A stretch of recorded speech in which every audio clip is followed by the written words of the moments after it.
this is Matt with Let's Talk Music. I'm here with Chief from Wyld Ryde. Thanks for joining me, man. Hey, man, thanks for having me. It's great to be here. So, first off, I want to say, love your sound. Takes me back to the 90s, the hair metal bands, I mean, you guys got all the elements, the voice, the guitar work. I mean, love it. Thank you so much. Thank you so much. So let's talk about, go ahead. No, go ahead. I was gonna say, let's talk about the new single Alone. Good tune. Like I said, the guitar work in it is pretty awesome. It's got the standard, couple solos in it that from the 90s and stuff. Just, man, I was like, I felt like I was, a teenager again.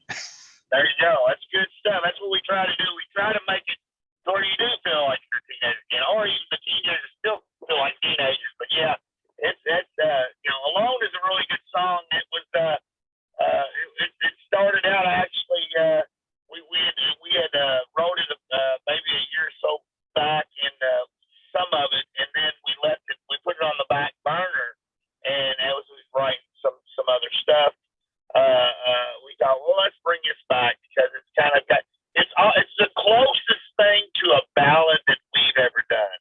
Right. We do most of the stuff is driving, rocking, and not saying this is not driving and rocking, it is, but it has a little bit of a ballady kind of way about it. But then you got that heavy part in the middle, which is really cool. And the song basically is a lot about being out on the road, man, and being away from your loved ones, and kind of how it affects your relationships with people you leave behind, and also kind of going through some stuff as you're out on the road with the people you leave behind. That's a lot of what the lyrics are about, really, is the personal life and the musical life, both kind of together, how they intertwine with each other. Right. So the new EP is this year's sophomore EP, and it's called Gasoline Alley, which I listened to. Gasoline Alley, the song was again another great song. It had, I mean, honestly, man, I'm gonna have to put it out here like this. If you know 90s hair metal, I'm gonna say you're like to me a Kix / Motley Crue. Oh, that's cool. I'll take it. We've been calling everything from Motorhead to Wasp to just all kinds of stuff. I mean, we have a lot of influences from back in the day, man, and but I feel like we still do have a little modern edge. We're not so much kind of trying to have that that kind of glam look by no means. We're kind of we're heavier than that. You listen like 6 Gun Shooter and stuff like that. It's still got the heaviness in it. So I feel like we kind of we're heavy enough to play with the heavier bands, but we're still not too heavy to where we can't come in and get the girls shaking their ass. You know what I'm saying? Yeah, that's always a good thing, man, especially for the male bystanders. Exactly. They don't want to sit around with a bunch of guys most of the time. I don't, Right. so. But I mean, we definitely have. I like where we're at. We're heavy, and you can't call us whatever, but we still have that groove to us to get people that don't like the real heavy stuff still get into it. So that's what I really dig about the way we write. Right. So you're from Louisville, Kentucky. Yes, born and raised, baby, born and raised. So I was reading in your press release how you talked about that you guys were from, it's one of the top 10 most violent cities in the United States, and that you guys were happy to get out of there because just all the violence and drugs and people that had been lost because of that. Does any of your music reflect any of that? It does. Gasoline Alley for sure reflects a lot of the attitude you have out on the street, and being locked up, stuff like that. 6 Gun Shooter, same way. We definitely write a lot about. We got some newer songs nobody's heard, like Deep Waters, stuff that's coming out later on, and it definitely reflects that stuff. Coming from where we come from, a lot in the streets of there's the neighborhoods we come from. There's a lot of drugs like it is everywhere now. But I mean, it's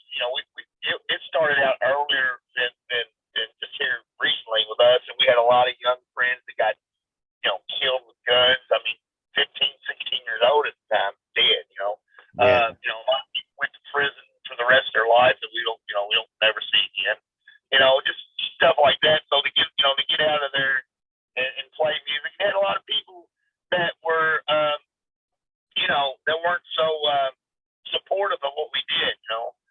A lot of hecklers, a lot of naysayers. I think I can speak for Mick Watkins and Tommy Bliss and Kid Vicious. We've all come from that.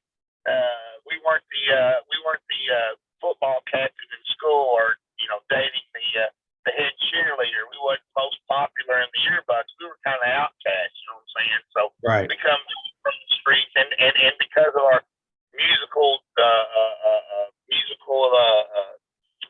influences and musical taste, we got a lot of ridicule for that kind of stuff. And which is really cool about it now. A lot of the people that used to ridicule us for that are now shaming. I knew you could do it, blah blah blah. You're rocking now, but it was if we'd have listened to a lot of people we were growing up, we wouldn't be doing what we're doing right now for sure, because we'd have let them win over and influence us. Oh man, we can't do this or whatever. And that's another thing we try to do, is we try to show people that you can do whatever you want to do. Believe in yourself. The kids coming up today, Mm-hmm. the bullying and all that stuff. We don't like that stuff at all. You know what I'm saying? All the peer pressure. Just be yourself and follow your dreams and your path. And it's really hard. Peer pressure is a hard thing. So luckily we made it through, and I'm sure we did a few things because of peer pressure, but we luckily made it out to where we're doing what we do, and that's playing music, and we love every minute of it. And that's awesome, man. It's a good message. It was instilled in us a lot when we was younger. You can do anything you put your mind to, this and that. And I think it still stands today. And I think nowadays, with all of the crime and the drugs and poverty and everything, that it's peer pressure is getting worse. For sure. It's really sad, the way things are, and that we try to write about stuff, try to get people to, when they come out to see a Wyld Ryde show, they're going to see us for the hour and a half or 2 hours, whatever they're seeing us for. It could be a 45-minute set, whatever. When we get up on that stage, we want you to forget about all the bull crap that's going on out here in the world with the news, the wars, and the lies, and whatever that's going on between this side and that side, and come together as Americans and have a damn good time. Forget about your problems for that time that we're there, and enjoy yourself and be happy. One of the things I think Mick Watkins said one time, if it makes you feel good, the music makes you feel good, then that's good music. And that's what we're trying to do. We try to write music that influences heavy and rocking, but we also want to feel good when we're doing it. So if we're feeling good, hopefully the people out there are feeling good. That's what we're trying to do. Bring that good feeling rock and roll to everybody, heavy metal to everybody. Oh yeah. So just maybe a little bit of personal insight to you. What what do you like to do outside of music? I know music's a full-time gig and stuff, but what do you do? What do you like to do in your downtime? Me personally, I like to, I think we all love to spend time with our family, because we're always away from them. And we miss out on a lot of things doing this kind of stuff. You miss out on birthdays and certain things, and whatever anniversaries, let's say graduations, whatever. There's stuff that you don't get to see sometimes when you're out there doing shows and stuff. So for me, it's really important to spend time with my family. I like to work out, ride my Harley, and stuff like that. But yeah, definitely, I'd say the number one thing is spending time with the family, because you don't know tomorrow's not promised to you. So That's true. If we're not playing, then I'm going to be spending time with my girlfriend and my family for sure.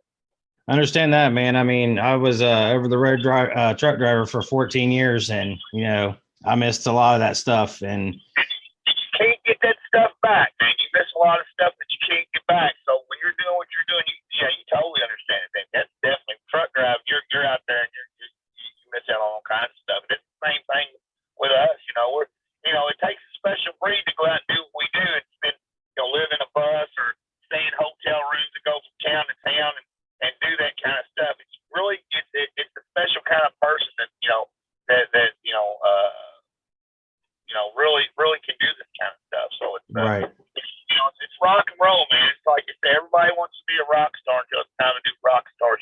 know what I'm saying? Yep. And that's rock star shit. Sacrifice. Yes, it is. I mean, I like I said, I completely understand because I mean, I had to get out there and be away from my people, my family, my friends, and to make a living also, and I'm sure mine wasn't quite as enjoyable. I mean, I had a lot of good times, out on the road, met a lot of nice people, seen a lot of cool places, but the playing in front of a crowd and just meeting all kinds of different people from different areas and stuff, I think would be a lot more worth it than just hopping in a truck and driving. Yeah. It's worth it, man. There's a lot of work goes behind the scenes that people don't see. The load, the unload, the scheduling. It's a lot more business than it is show. So you're doing a lot of business to get to do that, an hour, 2 hour show. So right. It's well worth it. Once you get up there and you rock out, you see people singing the words of your song, banging their heads and whatever, man. They're just really losing themselves in the moment. And you're feeding off their energy. They're feeding off your energy, man. That's what it's all about, man. That's my drug of choice is the rock and roll show. You know what I'm saying? Yep. And I can relate to that. I mean, I've been to I can't even tell you how many concerts, and I mean it is great to be in the midst of that crowd when you hear your favorite song come on and everybody's singing to it. You're looking at the people beside you and stuff. And I remember I was at a concert. I can't remember what one it was or what song it was, but man, I just got this huge smile on my face. And this guy was like, "Hey man," he goes, "I seen that smile on your face when that song come on," he says, and he goes, "Man, that's what it's all about." I was like, "Oh yeah. I mean, it was great." That's exactly what's all that energy. People, record you with phones and you watch concerts on TV, but it's not the same as being there and hearing the song, hearing the sound, feeling the energy, smelling the smell of the people and whatever else they're doing out there in the crowd. It's always good. But it's just that moment of being in the moment, man. That's what rock and roll is all about. To me, it's a moment that takes you away from all the everyday 9 to 5 rat race bullshit. Your electric bill coming in, your mortgages due, you're arguing with your old lady, or whatever's going on. Your boss is coming down on you. This is when you get to. What I love about music is it keeps the kid alive in me. It keeps that little boy inside of me that started out having a dream to play music in front of people and see the reaction and see the people being happy about it, having a good time. That's what I always treated as being a kid when I was in my room with my record player or whatever going. I got my tennis racket or the broom and I'm jumping off the bed, pretending to be Kiss or somebody, you know what I'm saying? So I get to do that now for real, and that's what it's all about to me. That means more to me than anything. That right there. Hell yeah. So what's I mean, Louisville, you're kind of in the middle of a lot of great places, a lot of great venues. What's your favorite ones to play? Ooh, there's some good ones. I don't know. There's some really good ones up in Michigan. I like to play some Mercury plays in our hometown. Man, I don't know. I played the Whiskey out in California. Done a lot of cool stuff. But just put me in front of a nice crowd in a good venue, and I'm good to go. It's all about the energy of the crowd, not so much the place, the people to me. Right. Yeah. That's how I feel like. What about plans to hit the road? What's that now? What about plans to hit the road? Oh yeah, we've been kind of rocking out. We just got back from Little Sturgis here a couple days ago. We'll be back out in Indiana sometime this week. So yeah, we're just all over the place. So, and I don't know exactly what the show dates are. It's with our manager, which is my brother Rick Embry. He does all that scheduling. So he just says you need to be here, you need to be there, you need to be there. I just show up, throw the guitar on, and do it. So I don't really keep up with where we got to go. Just get there and do it. So I'm kind of bad about that. So. Right. So the in the video alone, the bus that you guys had, is that? I mean, I'm sure it's your bus, right? Yes, it is our bus. Yeah. It's So, a rolling billboard, baby, rolling billboard. That is a very nice bus, man. I seen quite a few bands. They show up in like RVs and motorhomes and whatever. But when you got the laid out tour bus like that was pretty cool. Yeah, that definitely. And you see it pulling in. Ain't no mistake. The Wyld Ryde in it. You ain't gonna hide that about the bus. But I mean, that's what we do. It's got all our YouTubes on there, our Facebook, our Instagram, all that stuff's on there. We got Twitter. We got all kinds of stuff. So it's like I said, it's a rolling billboard, man. It's probably the best money we spent, probably really for some of it. No, I'm sure. I mean, advertisement's always good, and that's one of the reasons I do what I do is, I talk to you guys, I get learn about you, I put it up on my YouTube, share it on my Facebook page. I got a friend that just come over and give me a bunch of pointers that she learned about social media, building up my social media. So I'm going to try to work on that so that I can get out there more. But, I'm more of, I do it because I love music, and I love talking to musicians, and, I want to be, even if it's in the most little insignificant way that I can, try to help you guys get heard. That is something special to me. You know what I mean? There's nothing insignificant about it, man. Every person makes up the whole. We all make up the whole of this music scene and everything. Each one of us has our parts of playing it. You have your parts playing it, and we appreciate people like you, man, because you're the one that get it out there to people. When we get one more fan in the show, that's one more fan. That's just the way. That's just what we do. One fan at a time. It has to be that way. It is. You know what I'm saying? But as long as we can get one, then we're good. You know what I'm saying? Or at least people know who we are, know our name, and go check us out. You're playing a big part in this. Believe it or not, you really are. Well, I appreciate that. I appreciate you, man. Thank you so much. So, are you guys? Are you under a label or are you independent? We are independent, man. Labels are kind of funky. You know what I'm saying? I don't really like to be on the label unless labels. I don't want to knock labels, I guess, but I just feel like a lot of times I've seen bands to be on label and say, "Oh, we can't do a show, our label won't let us, blah blah blah," or whatever. And it's like, what the fuck, man? Nobody's gonna tell me what I'm gonna play and not play. But I just feel like nowadays you can pretty much do it on your own unless some great deal comes along and really we feel like, hell yeah, we're gonna go. It's got to be really nice, you know what I'm saying? And really, once you build yourself up to the point to where you're doing that good, you really don't need a label, you know what I'm saying? But that's when they'll come looking for you. But we like to do, and we could have signed a couple places, but we just like doing it on our own, you know what I'm saying? We don't want nobody to tell us what we can and can't do, right? It's not just yet, anyway.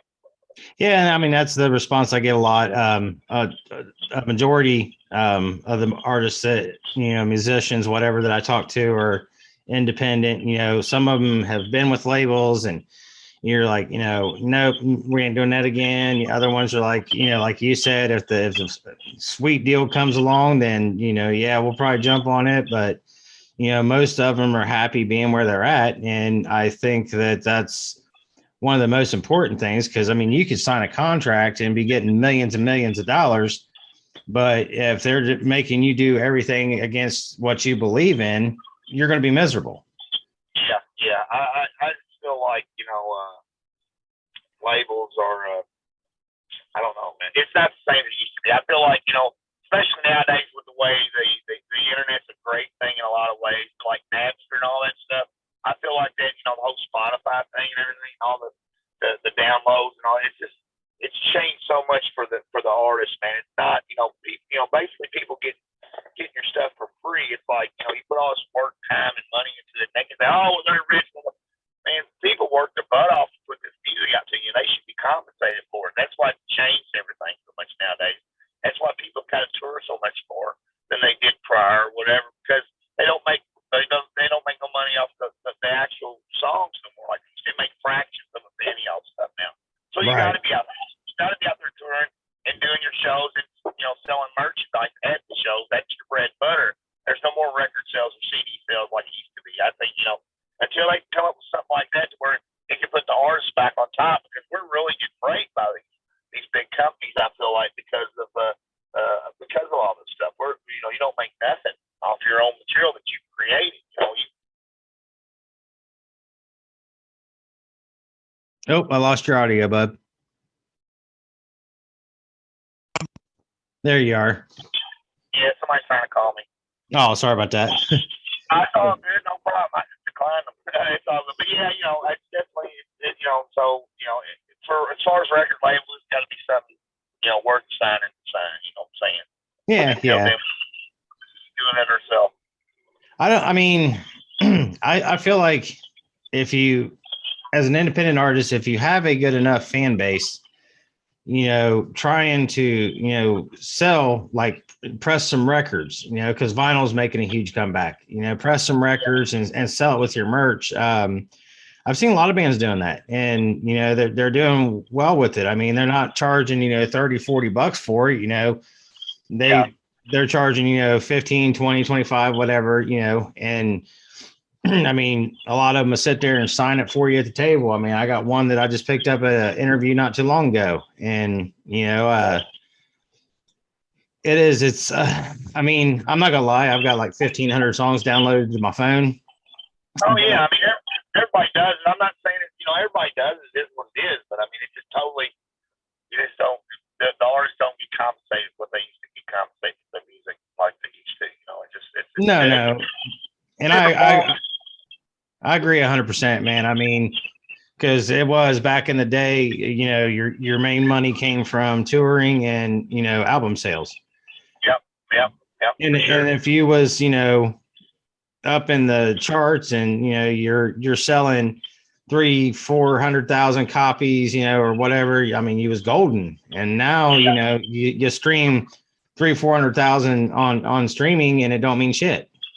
Might make maybe $25 or something. Right. I mean, it's ridiculous. I don't understand how it's allowed to happen, but it is. So it's pretty messed up. Hopefully somebody get a hold of it on it and figure something out for the musicians, because it's really hurt the musicians. I feel like the right to come up with the music and write the music and record it.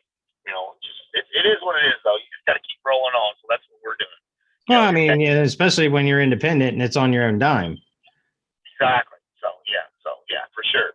It's definitely on our own dime. We're doing all of it ourselves. But we sell a lot of merchandise and we do good for shows. And so we're doing good.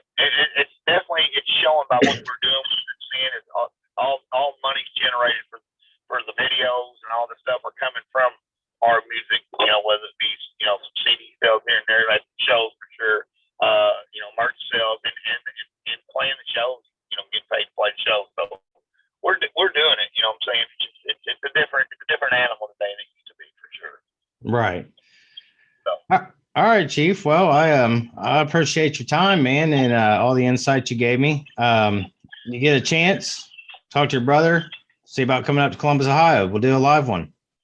Hell yeah, sounds good, man. All right, thanks so much. Play some Gasoline Alley on there, man. Play some of our CD on your show, bro. I will do it, buddy. All right, thanks, man. You have a good one. God bless. You too.